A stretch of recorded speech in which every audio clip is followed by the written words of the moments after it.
परमात्मा को पाने तथा उसका वास्तविक लाभ प्राप्त करने के लिए पवित्र बाइबल में प्रमाण है कि प्रभु ने मनुष्य को अपना ही स्वरूप बनाया। 6 दिन में सृष्टि रचकर 7वें दिन विश्राम किया।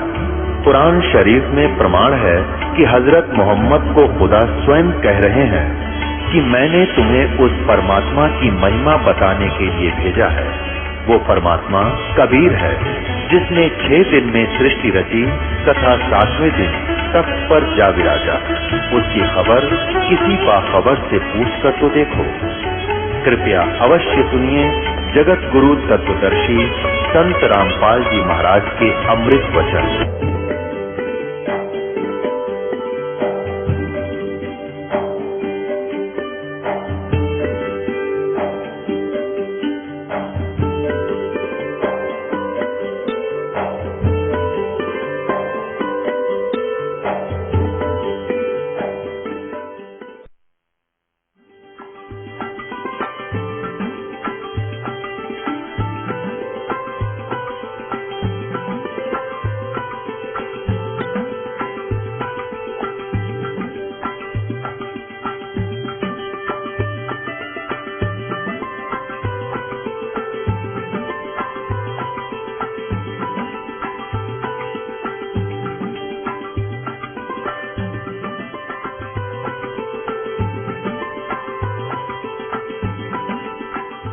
चारों युग में आए परमात्मा सतयुग में सत्सुकृत नाम से प्रसिद्ध हुए, त्रेता में मुनिंदर नाम से, द्वापर में करुणा में नाम से और कलयुग में कबीर नाम से। प्रत्येक युग में एक लीला ऐसी करते हैं कि सतलोक से चलकर आते हैं गति करके, बाहर जंगल में सरोवर के अंदर कमल के फूल के ऊपर वन में आकर के वो वहां शिशु रूप धारण कर लेते हैं।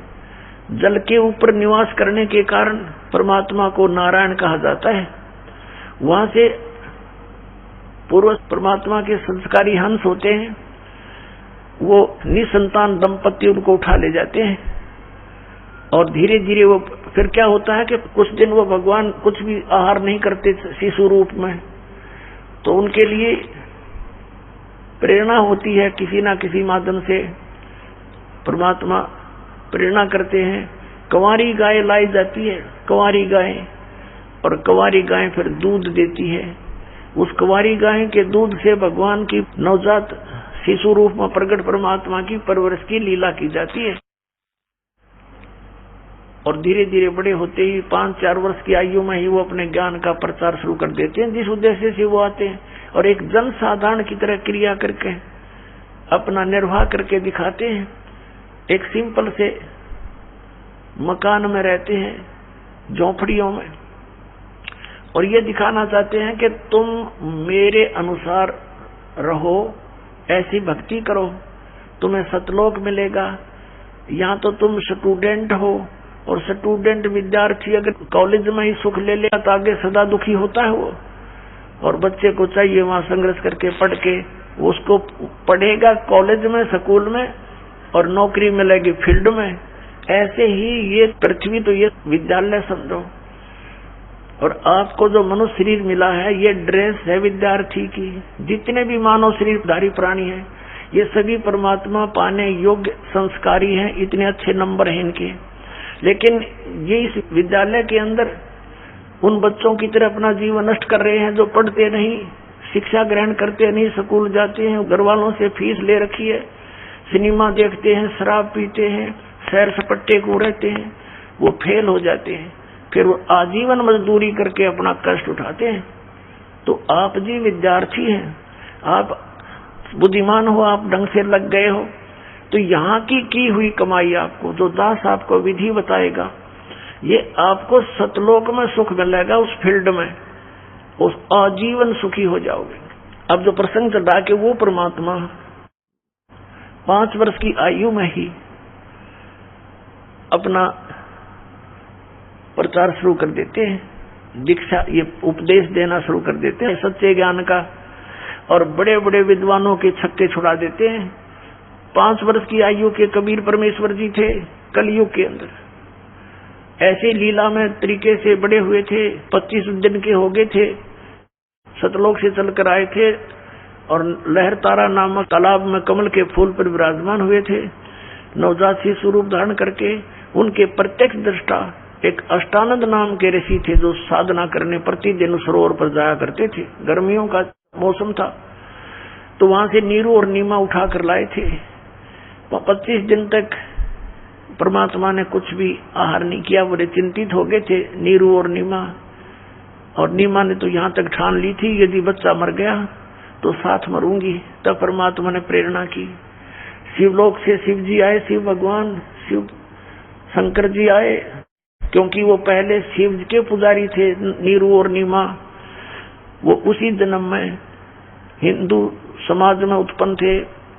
गौरी शंकर सरस्वती नाम था इनका। मुसलमानों ने इनको जबरदस्ती मुसलमान बना दिया था।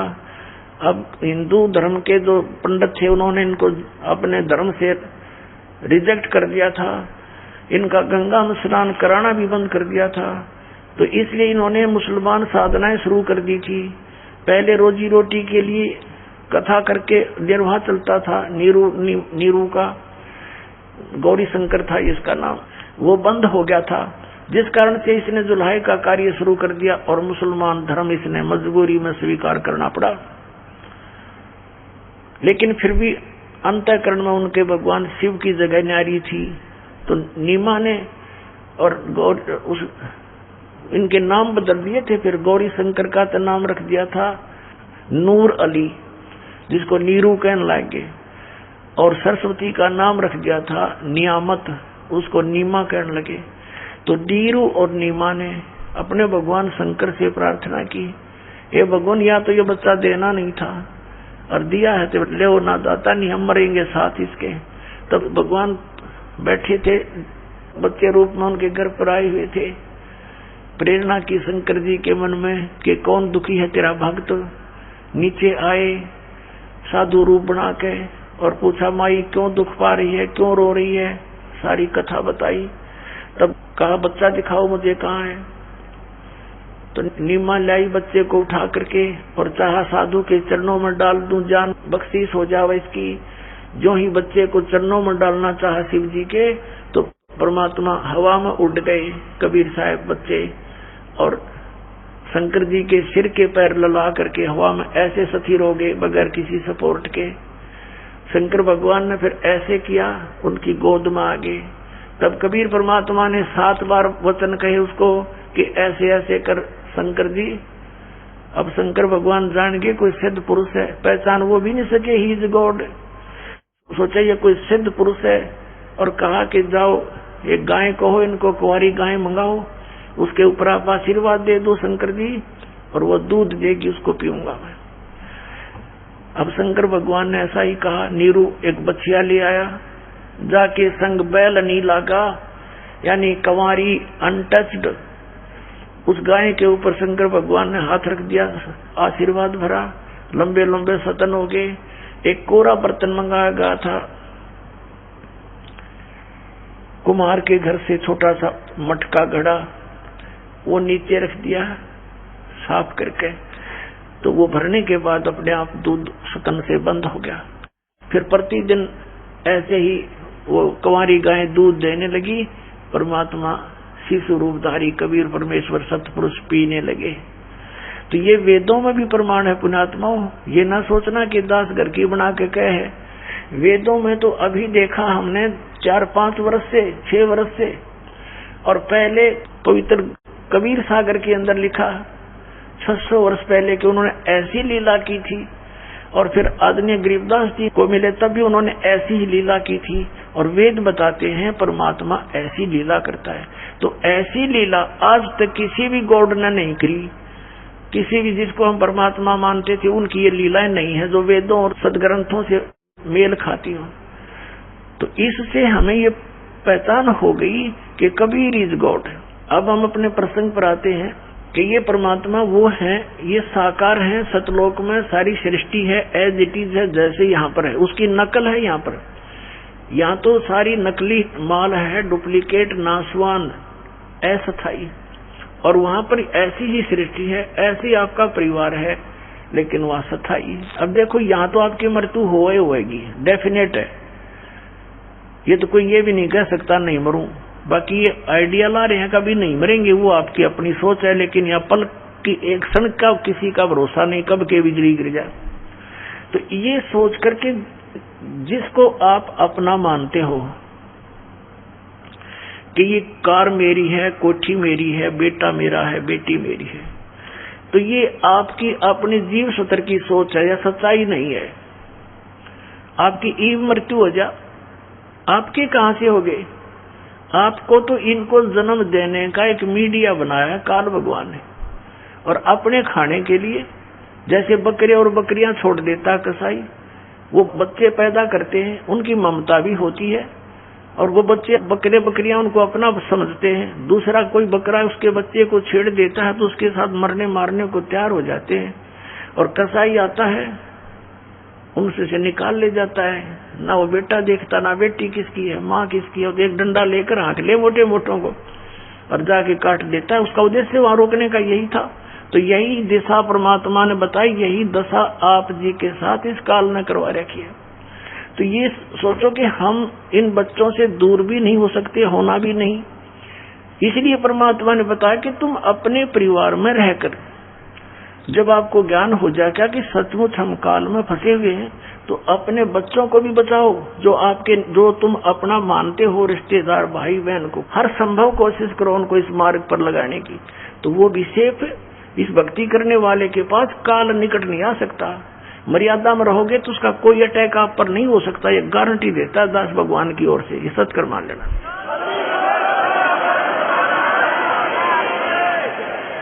अकाल मृत्यु नहीं हो सकती आपके किसी परिवार की अगर आप मर्यादा में रहोगे। परमात्मा ने कहा था, जब लग हंसा हमारी आना और काल लगे नहीं तेरा बाना। परमेश्वर ने कहा कि जब तक मेरी मर्यादा में यू रहेगा मेरा बच्चा, तो तेरा कोई अटैक नहीं हो सकता। चाहे उसकी मृत्यु का दिन भी आ गया तो भी परमात्मा नहीं मरने देगा, क्योंकि ये वो परमात्मा है जो आयु एक्सटेंड करता है, और कोई भगवान नहीं कर सकता, केवल कबीर साहब कर सकते हैं परमेश्वर। और ये काल क्या दांव लगाता है? ये सबसे पहले आपका नाम खंडित करवाता है, चाहे किसी तरह करवाना पड़े। और नाम खंडित होने के बाद फिर परमात्मा की पावर से आप डिस्कनेक्ट हो जाते हो, परमात्मा का संरक्षण नहीं रहता आपके ऊपर। फिर आपको केवल कर्म ही मिलेगा जैसा आपने किया है। तो वहां फिर आप पर यू काल चोट मार देता है। मर्यादा आपको बता दी गई है, इस पुस्तक के अंदर भी हमने ज्ञान गंगा में भी लिखी है, और वैसे भी जो यहाँ फार्म आपका रजिस्ट्रेशन फार्म होता है नाम लेने वाला, उसके भी बैक में खूब लिखी है। और एक दूसरे भक्तों से भी पूछ लिया करो, वह मर्यादा ठीक रखो, आपके घर में सुख, शरीर में सुख, और आपकी आयु आप जितना जीवन चाहोगे उतना ले लेना मालिक से, पर भक्ति के लिए लेना।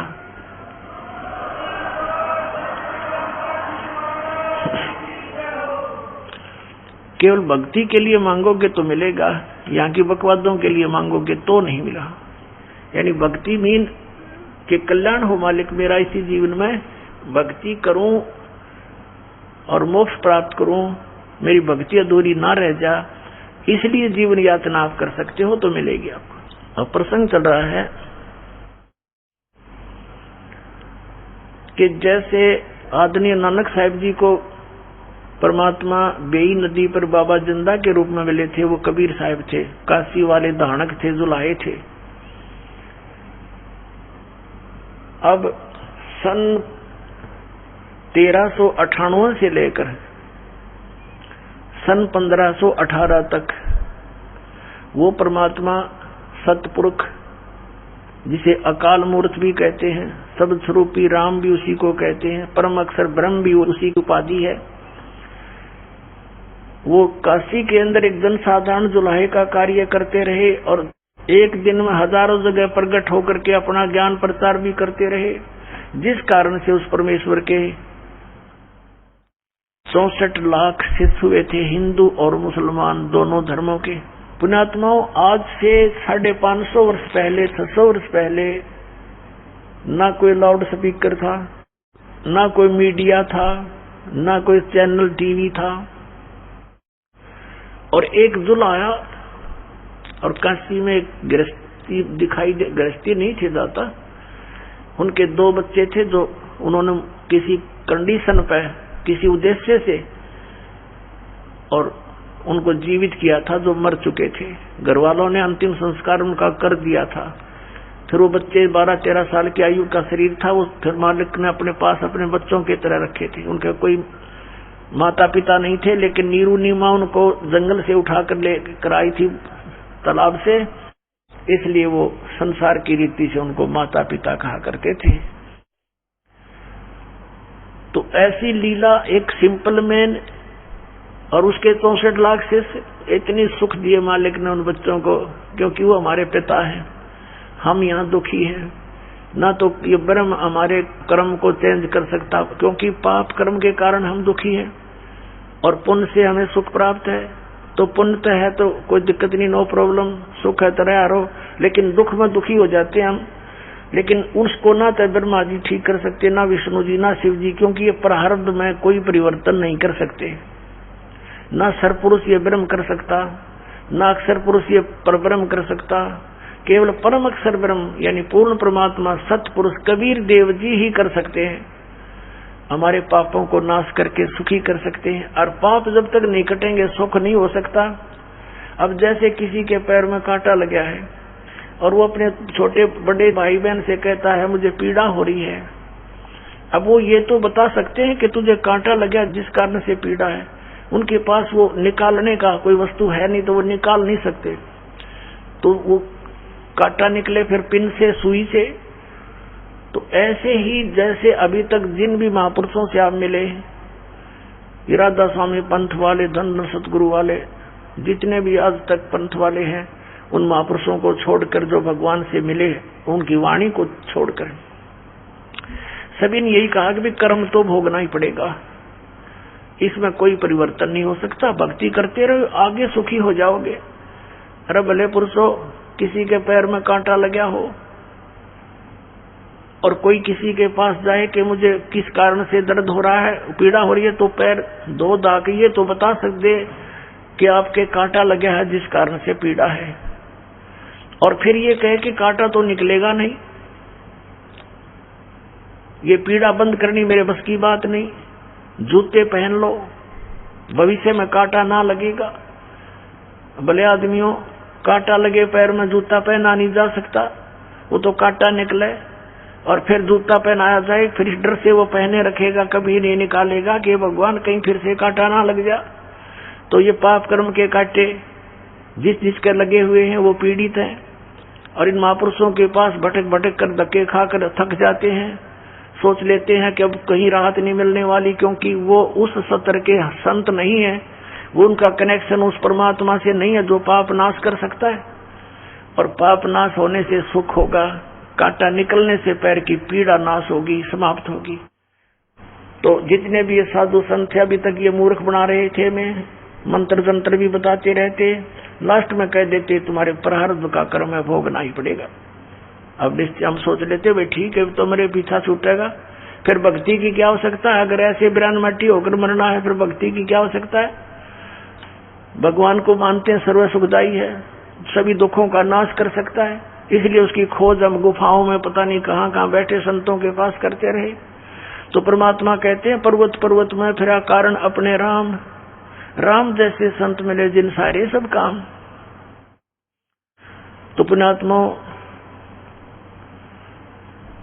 वो सुखदाई परमात्मा है, उस पर हमारा दुख देखा नहीं जाता। पर परमात्मा कहते हैं अनंत कोट बाजी जहां मन रचे सकल ब्रह्मांड, और कह कबीर मैं के करूं यू काल करे जीव खंड। अब कबीर साहब जी आखिर में ये कह देते हैं मैं इतना समर्थ हूं कि सारे ब्रह्मांडों को रचना मैंने करी, और मैं 1 मिनट में न सुखी कर दूं। जो मुझे मेरे पर विश्वास कर लें और मेरी बातों को मानकर साधना कर लें। लेकिन कहते हैं आखिर में कि कह कबीर मैं के करूं यू काल करे जीव खंड, ये हमसे निकाल ले जाता है काल। यहाँ से कोई न कोई ऐसी मन में भूतनी बांट दे इसके, क्योंकि अज्ञान हमने घना सुन रखा। ज्ञान केवल एक सतलोक आश्रम बरवाला में, बाकी सब जगह आध्यात्मिक अज्ञान भरा पड़ा है। तो उस आधार से सभी आधारित है, और यहाँ से गए हुए प्राणी को कोई ना कोई सिर फिरा मिल जाता है कि वो किसने संत बना दिया, वहां क्या ऐसी नारी बात है, वो तो सबको नो कहता है इनके पास ज्ञान नहीं। दास नहीं कहता, उनका इतिहास कहता है कि उनके पास ज्ञान नहीं है। तो वो फिर बेचारा डगमग हो जाता है। नानक साहिब जी से किसी ने प्रश्न किया कि हे प्रभु, हे महात्मा जी, आप हमेशा यहाँ खोए खोए से रहते हो, चेहरे पर आपका कोई खुशी नजर नहीं आती। तब उन्होंने कहा था कि ना जाने काल की कर डारे और किस विध ढल जा पास आवे, जिनाते सरते मौत खुड़क दी उनानो केड़ा हंसावे। कि यहाँ पर हंसे किस बात पर, 1 मिनट में ना जाने के बिजली गिर जा। जैसे एक खुशी मना रहे थे, विवाह था एक लड़के का, डीजे बजा रहे थे, नाचे बहन भी भाई भी सारे रिश्तेदार, शराब पियो घूटी लाए। अगले दिन बारात जानी थी। उस शहर से 10-15 किलोमीटर गए थे, वो दुल्ले वाली कार एक ट्रक से टकरा गई और 7-8 व्यक्ति थे, उसमें सारे मर गए, दुल्ला भी मर गया। अब बजा लो डीजे। अगले दिन देखा समाचार पत्रों में, माँ भी रोए, बहन भी रोए, टक्कर मारे एक दूसरे के साथ। तो यहाँ किस चीज पर खुशी मनाते हैं? बिना ज्ञान के नशे में नाच रहे हैं हम। यहाँ तो टाइम पास करके अपना पीछा छुटवाओ, चलो वहाँ खुशी मनाइयो, सदा सदलोक के अंदर सदा खुशी है, वहाँ पर सदा बाहर है सब कुछ। फिर पूछा कि हे भगवान, हे महात्मा जी, क्या आप सदा ऐसे ही रहते हो या कोई अवसर आपका खुशी का भी आता है? तब उन्होंने कहा कि साध मिले साढ़े शादी होंगी, विछड़ जा दिलगीरी वे, अख दे नानक सुनो जहाना मुश्किल हाल फकीरी वे। नानक साहब जी कहा करते थे कि जब मेरे हंस, मेरे सिख, मेरा सत्संग सुनने वापस आते हैं मेरे पास, तो मेरी खुशी का ठिकाना नहीं रहता। और जब यहाँ से ये जाते हैं, बिछुड़ते हैं मेरे से, मुझे इस बात की चिंता सताने लगती है कि हे भगवान, हे परमात्मा, इन प्यारी आत्माओं को कोई सिरफिरा काल का दूध भ्रमित ना कर दे, क्योंकि ये फकीरी या भक्ति बड़ी कठिन हो गई है। एक संत एक समय में सच्ची कहने वाला एक होता है, झूठ बोलने वाले असंख्य होते हैं। और तो एक व्यक्ति जो सच्चाई सुनकर जाता है, वो कितनी देर तक ठहर सकता है उन झूठों के सामने, जहाँ पर सैकड़ों व्यक्ति एक ही तरह की बात कहने वाले मिलते हैं, ऐसा नहीं है, ऐसा नहीं है, ये सब झूठ है, कहाँ लिखा है।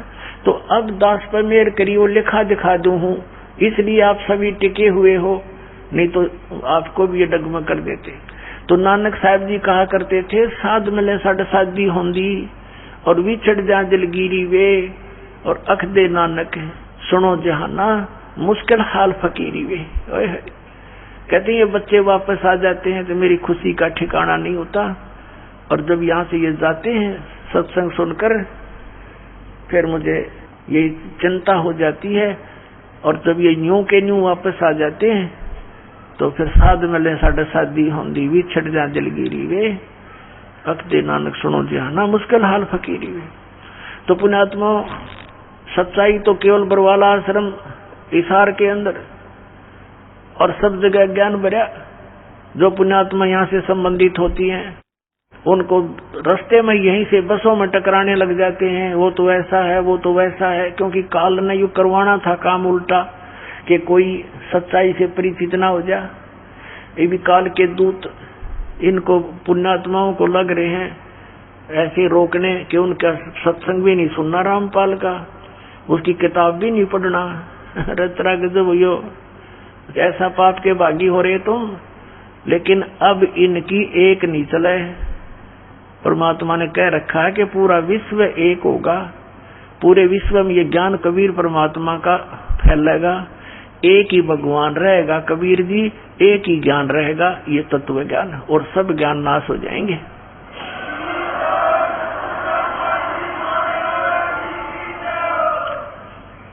और सभी परमात्मा के बच्चे भगवान की चर्चा किया करेंगे।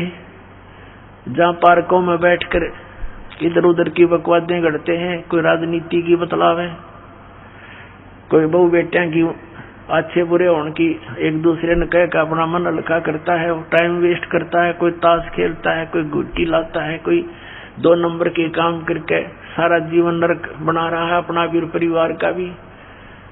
इस ज्ञान से परिचित होकर आपको ये रिश्वत, मिलावट, चोरी, ठगी, जारी आपको विष दिखाई देगी, तो पुण्यात्माओं विष को कोई खा नहीं सकता।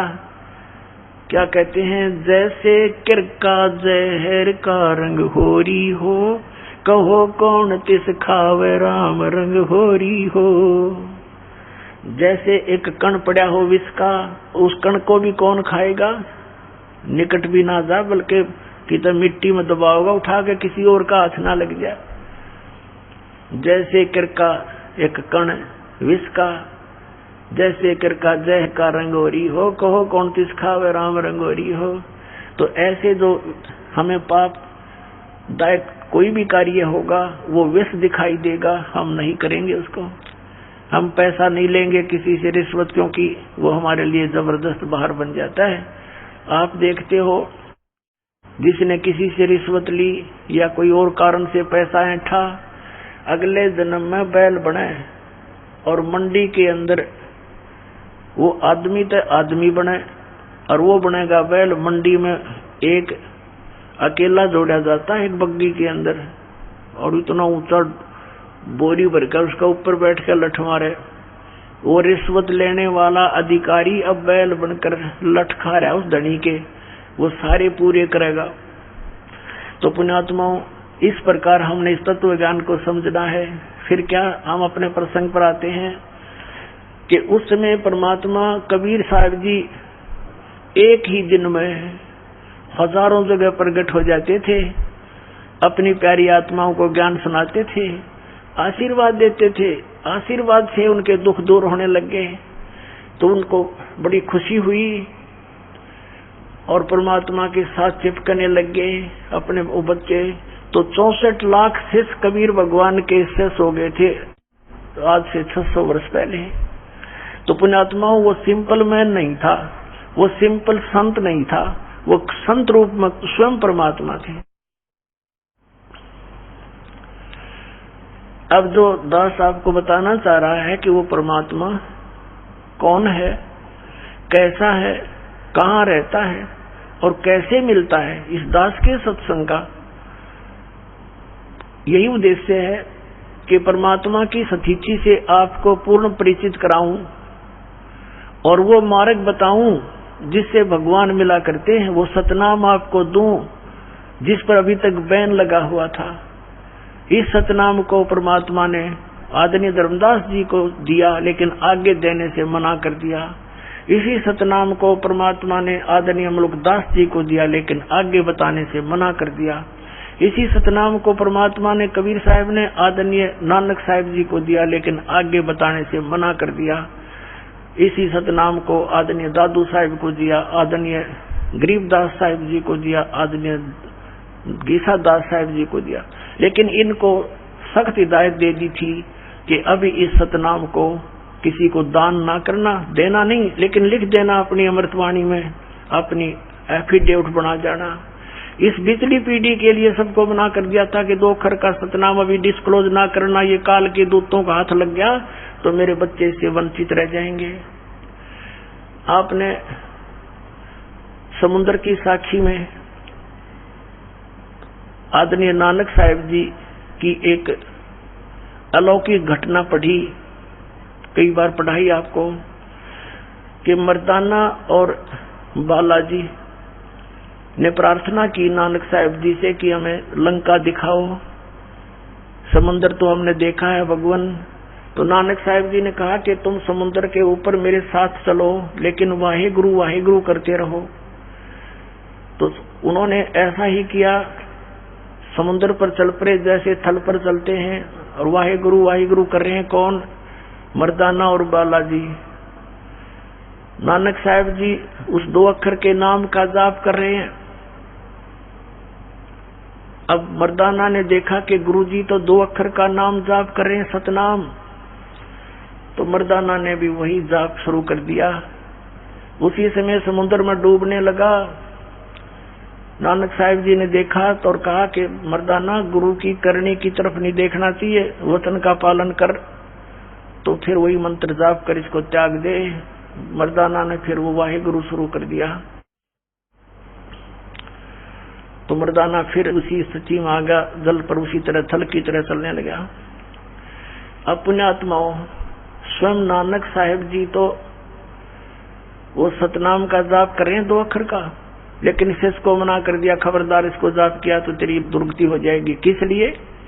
कि यदि ये नाम आज डिस्क्लोज कर दिया, इस पिछली पीढ़ी के अंदर ये काल के दूत, राधा स्वामी, धन धन सतगुरु, सच्चा सौदा, सिरसा, जगमालाड़ी और जय गुरुदेव पंथ, जनोद वाला पंथ, ये सारे काल के प्रलय पंथ भ्रमित है, ये संत पंथ सभी श्रद्धालु, और इनके हाथ लग जाता है सतनाम।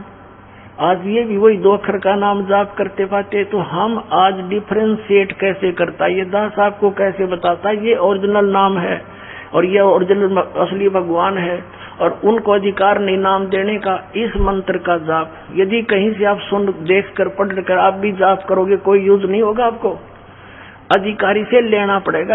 और इस अधिकारी दास के अतिरिक्त 21 ब्रह्मांड में आज कोई नहीं है इस नाम के दान करने वाला।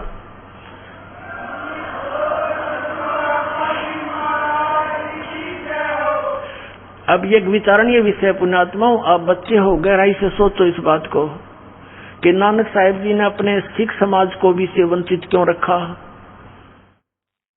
अनजान व्यक्ति तैਨੂੰ सोचेगा कि उन्होंने अच्छा नहीं किया, उनको बताना चाहिए था ये मंत्र, लेकिन उन्होंने महापरोपकार किया, क्योंकि उन्हें कहाँ जाना था। ऐसी विधि बता के अमृतवाणी का पाठ करने की, धर्म भंडारे करने का विधि बताकर चले गए, और उससे वो पुण्यात्मा उस धर्म भंडारे से मालिक की वाणी पाठ करने से मोक्ष तो नहीं होता, लेकिन मनुष्य शरीरों की संख्या बढ़ जाती है, तो उससे वो मनुष्य शरीर प्राप्त करते हुए आ रहे हैं। और इस समय पर आकर ये डिस्क्लोज करना था जब ये सभी पंथ चलकर अपने मैच्योरिटी को प्राप्त हो चुके होंगे, इनको इनके सब ज्ञान का, इनके समाधान और भक्ति विधान का सब जन साधारण के पास होगा। फिर दास बतावेगा, यू भेज दिया दास अपना परमात्मा ने, इनके सब का निर्णय कर देगा कि ये गलत नाम जाप कर रहे हैं, ओरिजिनल नाम ये मंत्र हैं जो महापुरुषों ने जाप किया, जिनका कल्याण हुआ, तो अब अपने आप फैसला हो जाएगा और सभी भक्त परमात्मा के सतनाम का जाप करके मोक्ष प्राप्त कर लेंगे। अब नानक साहिब जी स्वयं तो सतनाम जाप करें 2 अक्षर का, और अपने शिष्य को मना कर दिया कि ये नहीं जाप करना। अब जिस कारण से आने वाले समय में 5वें गुरु गद्दी नसीन श्री अर्जुन देव जी ने सोचा कि इन महापुरुषों की वाणी को संग्रह कर दूं, एक ग्रंथ, एक पोथी का रूप दे दूं, ताकि इन महापुरुषों की वाणी आने वाले समय में पढ़ पढ़ कर ये पुण्यात्मा अपना कल्याण करवा ले। तो उन्होंने सबसे पहले तो नानक साहिब जी की वाणी को उन्होंने इकट्ठा किया, फिर अन्य महापुरुषों की और अपनी भी। तो उसमें क्या देखा, जैसे बालाजी से द्वितीय गुरु जो गद्दी पर नसीन हुए थे अंगद देव जी, उन्होंने बालाजी से कथा सुनी थी जो समुद्र की साखी नामक एक सदग्रंथ के अंदर लिपिबद्ध है। तो उसने सुना था कि नानक साहिब जी ने नाम जाप किया सतनाम का 2 अक्षर का, लेकिन मर्दाना ने भी वो जाप किया था, जिस कारण से वो डूब गया था और कहीं आगे मना कर दिया था कि इसको जाप नहीं करना। तो इस दृष्टिकोण से आदरणीय अर्जुन देव जी ने ये मुख्य दृष्टिकोण रखा वाणी को संग्रह करते समय कि कहीं वो मंत्र 2 अक्षर का जिसके जाप करने से मर्दाना को हानि हुई थी और गुरुदेव की आज्ञा की अवहेलना हुई थी, कहीं उसको वाणी में नहीं आना चाहिए, कहीं कोई सिख बच्चा आगे उसका जाप कर ले और हानि को प्राप्त न हो जाए। ये दृष्टिकोण करके नानक साहिब जी की वाणी और अपनी सबकी वाणी उसमें संग्रह करके गुरु ग्रंथ साहिब का नाम दिया गया। एक प्रसंग आता है प्राण संगली के अंदर, लेखक ने लिखा है कि सिंगल द्वीप का एक राजा था शिवनाभ, उसके पास अधिकतर वो बहुत सेवक था। नानक साहिब जी वहां रहे थे लास्ट के दिनों में, सतलोक जाने से पहले। उन्होंने एक प्राण संगली नामक ग्रंथ लिखा था, उसमें लिखा है उनके लेखक ने कि प्राण संगली को नानक साहिब जी ने शिवनाभ राजा से ये कहकर सुरक्षित रखने के लिए कहा था कि ये मेरी देह है,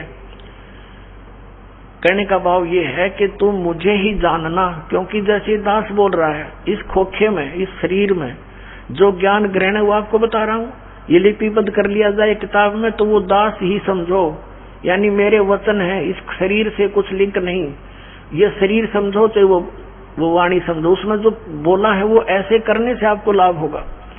तो नानक साहब जी ने कहा था कि राजन, तेरे अतिरिक्त ये अनमोल ग्रंथ मैं किसी के पास रखना उचित नहीं समझता, और इसको किसी के हाथ ना लगने देना, और मेरा कोई सिख आवे उसको देना।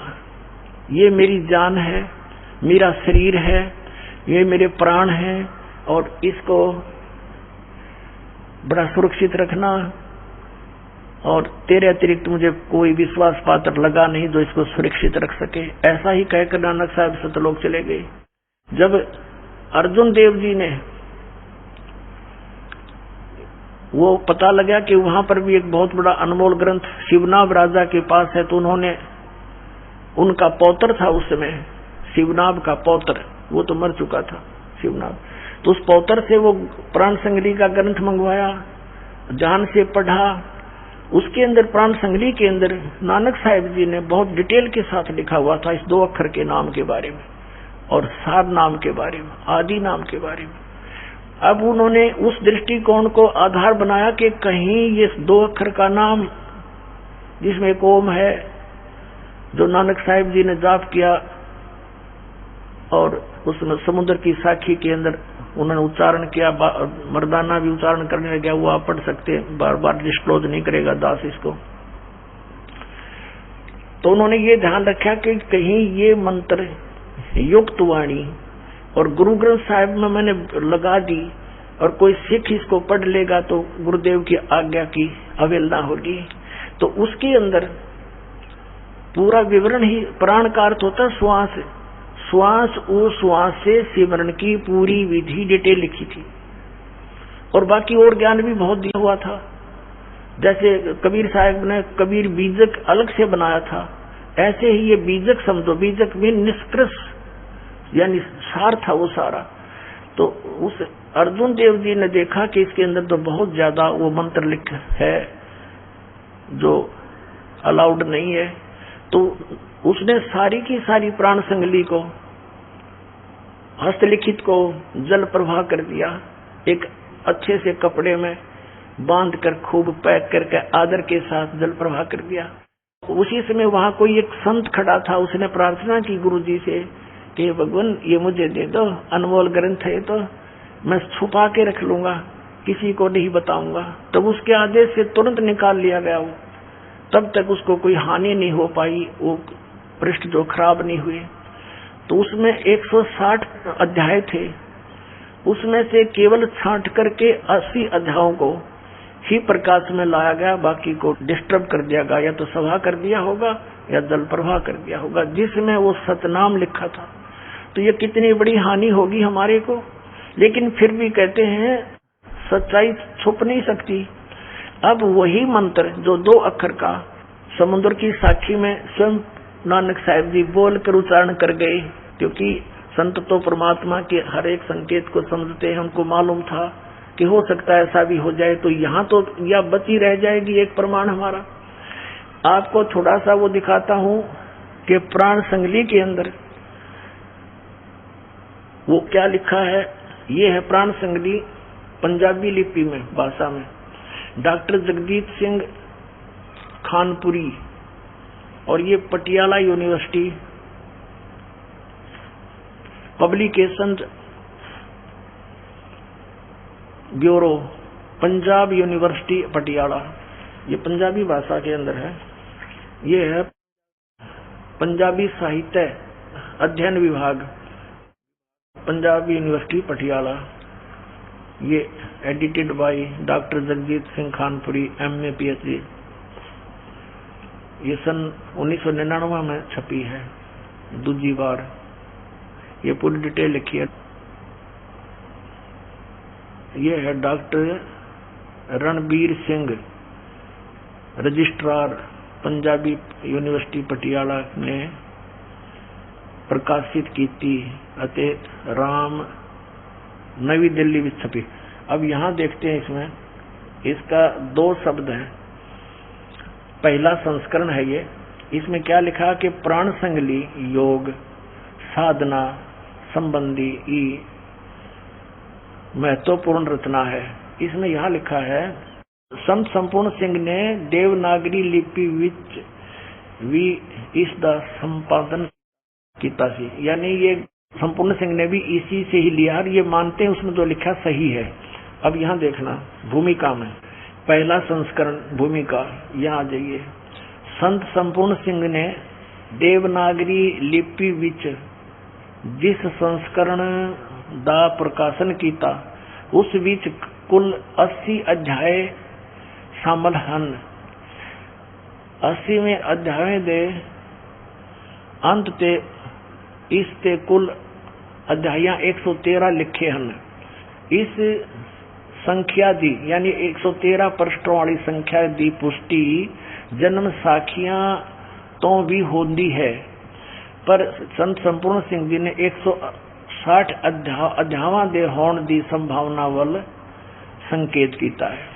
अपना आत्मा इस लेखक ने भूमिका में क्या लिखा है, जो पटियाला यूनिवर्सिटी में सुरक्षित रखी है ये प्राण सिंह। इसमें लिखा है कि संत संपूर्ण सिंह ने 80 अध्याय लिखे हैं और 113 भी मेंशन किए हैं, जिससे 113 अध्याय बनते हैं। इसका प्रमाण जन्म साखी में भी मिलता है, ये मानते हैं इन्होंने कहा। और कुल अध्याय 160 होने का भी संकेत किया। ये बिल्कुल सारी सत्य है। कहने का भाव ये है कि दास ये बताना चाहता था आपको कि ये ऐसे क्यों किया गया। परमात्मा का आदेश था इन महापुरुषों को कि सतनाम को डिस्क्लोज ना करना, सतनाम सतनाम अवश्य कहते रहना कि सतनाम एक अजब मंत्र है, उससे मोक्ष होगा। तो ये काल के पंथ, राधा स्वामी पंथ वगैरह, इनको सतनाम का कख भी पता नहीं। सतनाम सचखंड है, सतनाम असली राम है, सतनाम ही सतपुरुष है, सार नाम भी सतनाम है, सार शब्द भी सतनाम है, सतपुरुष भी सतनाम है। इन्हें सिर पैर का नहीं पता। और ये 2 अक्षर का नाम है। अपने आत्माओं जैसे नानक साहिब जी को परमात्मा मिले थे एक जिंदा महात्मा के रूप में, ऐसे वो सभी उन महापुरुषों को मिले हैं जिनका दास बार बार आपके समक्ष उनका विवरण बताता है। उनमें से आदरणीय गरीबदास साहिब जी गांव छुड़ानी जिला झज्जर वाले भी हैं।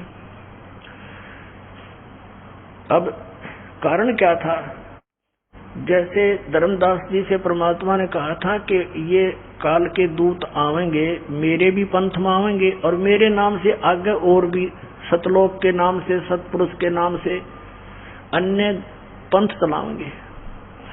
तो उस समय तक मेरी इस अमृतवाणी को भी ये डिस्टर्ब करवा देगा काल, किसी ना किसी सर्कमस्टांस बना के। अब जैसे अर्जुन देव जी ने अपनी सोच से तो अच्छा किया, लेकिन हमारे लिए तो बहुत हानि होगी वह, क्योंकि मूल ज्ञान तो समाप्त हो जाता। फिर भी उसी दृष्टिकोण से संपूर्ण सिंह सरदार जी ने उसी दृष्टिकोण से प्राण संगली की रचना की कि इसमें 2 अक्षर का मंत्र ना आ जाए। और फिर भी मालिक की दया हुई, उसमें एक जगह वो गलती से आ गया, वो किसी दूसरे अक्षर से जुड़ा हुआ है वो मंत्र, और वो दूसरा बिल्कुल स्पष्ट है। सोहम तो स्पष्ट है और दूसरा साथ में जुड़ा हुआ था, उस दास की नजर पड़ गया, इसलिए बाकी के अध्याय छोड़ दिए। उसमें बहुत ज्यादा बार लिखा था। तो कबीर साहब ने कहा था कि मैं फिर आने वाले समय में कुछ इसमें गड़बड़ी बनेगी अपनी वाणी में, फिर इसको प्रकट करा देंगे। आदरणीय गरीबदास साहिब जी को गांव छुड़ानी जिला झज्जर हरियाणा, जब ये 10 वर्ष के थे, किसान जाट जाति में जन्म था। बहुत बड़े जमींदार थे इनके नाना जी, क्योंकि आदरणीय गरीबदास साहिब जी अपने नानके में रहा करते थे। इनके पिताजी वहां घर जमाई बनकर रहे थे, क्योंकि इनके कोई मामा नहीं था, इनकी माँ को कोई भाई नहीं था, जिस कारण से बहुत बड़ी जमीन थी, 1400 एकड़ जमीन था उस समय। तो अपने ही गौओं के पाली गए हुए थे। कबलाना गांव की साइड में अपने खेत में, साथ में 10-20 और पाली थे, 150-250 गौवें रखा करते थे। कुछ गांव वाले भी, गरीब व्यक्ति भी अपनी गौओं को उनके खेतों में चराने जाया करते थे। फाल्गुन सुदी द्वादशी को सन 1727, सन संवत 1784 को परमात्मा वो सतपुरुष जो लीला करता है उसी तरीके से एक जिंदा महात्मा का रूप बना के सचखंड से सतलोक से चलकर आए और वहां थोड़ी सी दूरी पर आकर पृथ्वी पर पैदल चल पड़े। उस समय ये सभी पाली गवाले खाना खा रहे थे। परमात्मा एक अतिथि रूप में संत रूप में देख करके रास्ता साथ से गुजरता था उस वृक्ष के जिस वृक्ष के नीचे वो खाना खा रहे थे। तो पालियों ने कहा महात्मा जी भोजन खा लो। परमेश्वर ने कहा भोजन तो मैं खा के आया हूं भाई। फिर उन्होंने कहा जी भोजन नहीं खाओगे तो दूध तो पीना पड़ेगा। हम महात्मा को अतिथि को ऐसे नहीं जाने देते, हमें पाप लगता है। परमात्मा तो गए उसी उद्देश्य थे कि मैं वहां बैठूं। परमात्मा बैठ गए और कहा भी दूध पिलाना चाहते हो तो कुंवारी गाय का पीता हूं। जो पाली थे बड़ी उम्र के वो कहने लगे बाबा जी फिर दूध पीने की नीयत ठीक नहीं, आप तो मजाक करते हो। कुंवारी गाय दूध देती है। 10 वर्ष के बालक खड़े हुए आदरणीय गरीबदास साहिब जी एक कुंवारी बछिया को लाए पकड़कर, जिसने दूध पीना छोड़ रखा था, लगभग 1.5 वर्ष की हो चुकी थी, और कहा महाराज जी बाबा जी ये दूध कैसे देगी, बच्चा तो है ही नहीं इसके। परमात्मा ने कहा कोई पात्र खाली है तुम्हारे पास? कहा जी एक 5-6 किलो का छोटा मटका होता था, लस्सी वगैरह ले जाती थी, वो मांझ धो के साफ कर रखा था। परमात्मा ने कहा इसके थनों के नीचे रखो स्तन के। गरीबदास जी पकड़ कर बैठ गए छोटा सा बच्चे। कबीर परमात्मा ने थपकी मारी खड़े होकर जिंदा महात्मा के रूप में, और सतन से दूध चल पड़ा और पात्र भरने के बाद बंद हो गया। बोलो सतगुरुदेव।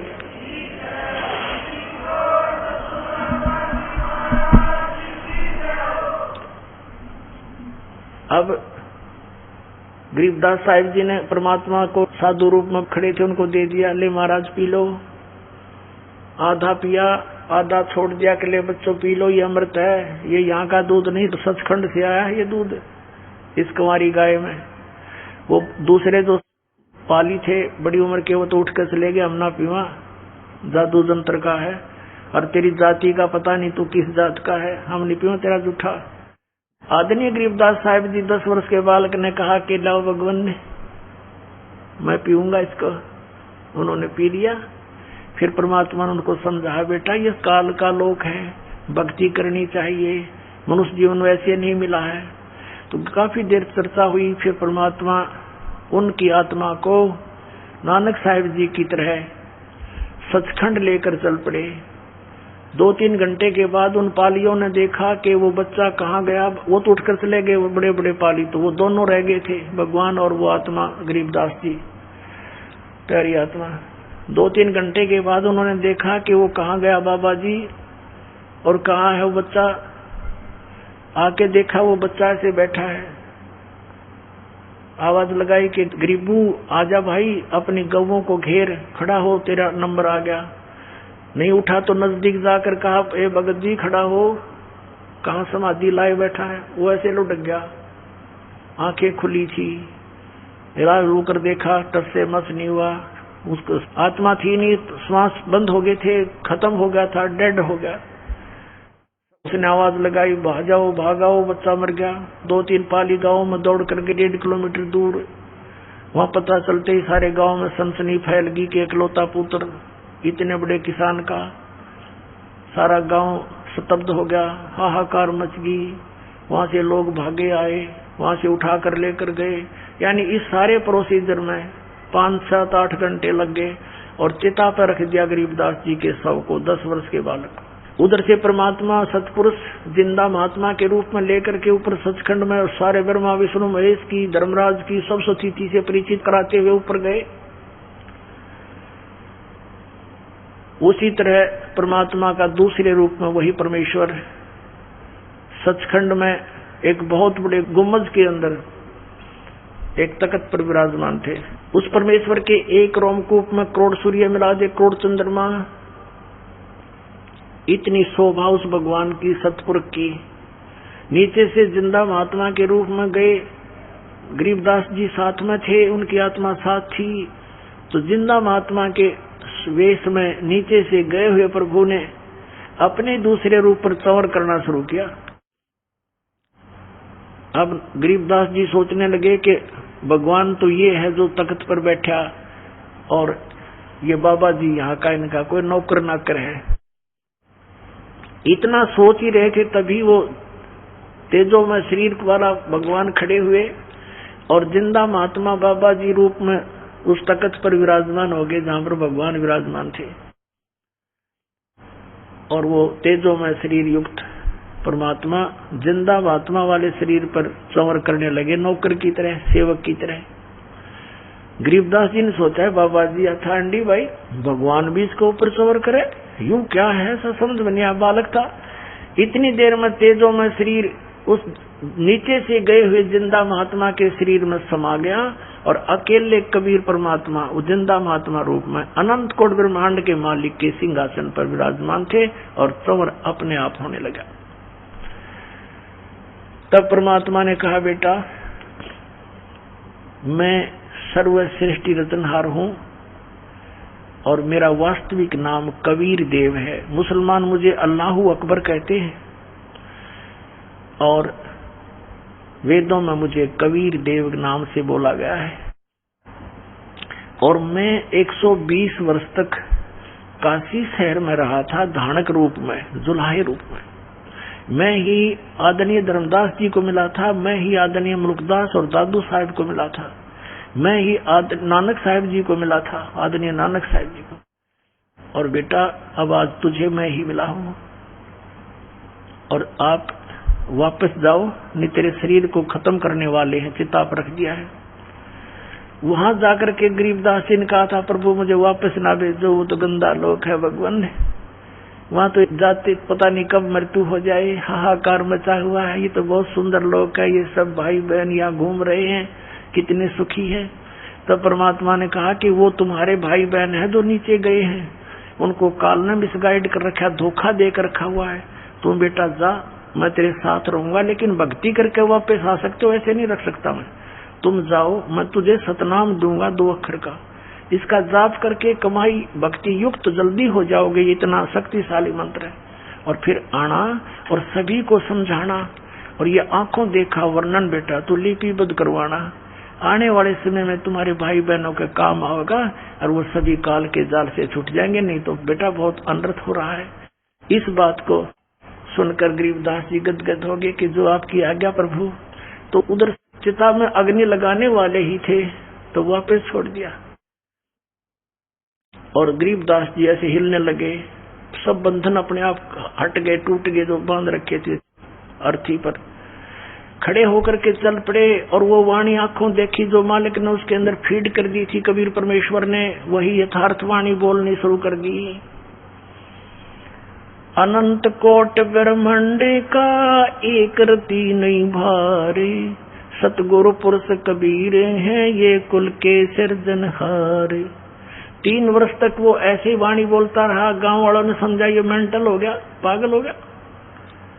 अब जो उस अमृतवाणी से परिचित नहीं थे उनको तो उठपटांग लग गई थी।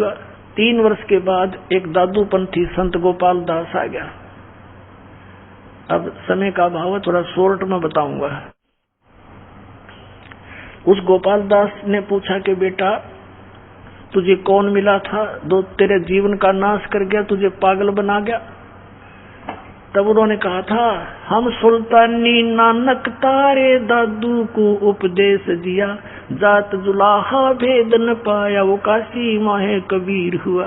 ओए होए। गरीबदास साहिब जी ने कहा 13 वर्ष के बालक ने जो आंखों देखा हुआ था, सारी दिव्यदृष्टि खुल गई थी। तब कहा था हम सभी अब्राहिम सुल्तान अधम, हम सुल्तानी नानक जी सिख धर्म के प्रवर्तक और दादू जी, हम सुल्तानी नानक तारे दादू को उपदेश दिया और जात जुलाहा भेद नहीं पाया काशी माए कबीर हुआ। अपने आत्माओं गरीबदास जी ने बताया कि जाखी वेख कबीर की नानक की तीवा और वह सिखा के गल पड़ी कौन छुटावेता। अब कहने का भाव ये है जैसे वाहे गुरु नानक साहिब जी ने जो बोला था, इस परमात्मा की झांकी यानी नजारा देखा सतलोक में, वाहे गुरु और सतनाम से मोक्ष है, और तो कोई नाम ही जाप का नहीं। तो सतनाम श्री वाहे गुरु, वाह गुरु, एक सच्चे गुरु, धन्यवाद है तेरा, और आपने ऐसा मंत्र मुझे बता दिया जिससे कल्याण मेरा होगा। लेकिन उनको मना कर दिया था प्यारी आत्माओं, अभी ना बताना। धर्मदास मेरी लाख दुहाई, और ये सार नाम की तबार न जाई, सार नाम बार जो पढ़ी, बिचली पीढ़ी हंस नहीं तरही। आदरणीय गरीबदास साहिब जी ने बताया कि झांकी वे कबीर की, जैसे 26 जनवरी के ऊपर सभी प्रांतों की एक मॉडल बना बना के झांकियां निकाली जाती हैं, जो भी वहां पर हो रहा वो नजारा सारा दिखाया जाता है मॉडल से। तो ऐसे सतलोक का नजारा देखकर उस पुण्यात्मा नानक जी ने वाह गुरु, वाह वाह वाह वाह करी थी। कहते वह सिखा के गलपड़ी कौन छुटावे था। अब जब तक सतनाम ग्रहण नहीं करेंगे तो मोक्ष नहीं हो सकता, क्योंकि जिस नाम का जाप नानक साहिब जी ने किया उसी का हमने करना पड़ेगा। उस समय मना करने का उद्देश्य कारण क्या था, ये दास ने आपको बता दिया कि उस समय डिस्क्लोज नहीं करना था। यो एक समय ये दास अपने सेवक की दुकान पर बैठा था, रेलवे रोड रोहतक में। वहां एक खराती लाल अरोड़ा आ गया। उस सेवक ने बताया कि ये गुरुद्वारे में सेवा किया करता है, ये पाठी भी रहा है। वो भी बैठ गया। मैंने चर्चा चला दी। मैंने कहा कि आप क्या नाम जाप करते हो? उसने कहा कि मैंने 40 वर्ष तक गुरुद्वारे की सेवा की है। वहां गुरुद्वारा बना हुआ है दुर्गा मंदिर के साथ में भिवानी स्टैंड पे। तो उसने बताया कि मैं पाठी भी रहा हूं, वाहेगुरु नाम जाप करते हैं। मैंने कहा गुरुजी ने तो वाहेगुरु नहीं जाप किया, नानक साहिब जी तो वो बताया मैंने उसको ये नाम जाप करते थे। वो कहता वो तो साढ़े गुरुआ ने करना सी, असी नहीं करना। भगा वाह भाई वाह। पेट में दर्द गुरुजी का है, उस गोली से आराम हुआ तो जिसके पेट में दर्द हुआ तो उसी के खाने से राहत होगी, अन्य गोली से नहीं हो सकती। वो नहीं माना क्योंकि वो तो फीड हो चुके थे कि गुरुजी ने मना कर रखा है नाम जाप ही नहीं करना। पर ये नहीं सोचा कि किस आधार से मना किया था उन्होंने और किस समय के लिए किया था। अब वो समय आ गया इस नाम के जाप करने का। जाप करो बेड़ा पार करवाओ, आओ बरवाला आश्रम में। बोलो सतगुरुदेव।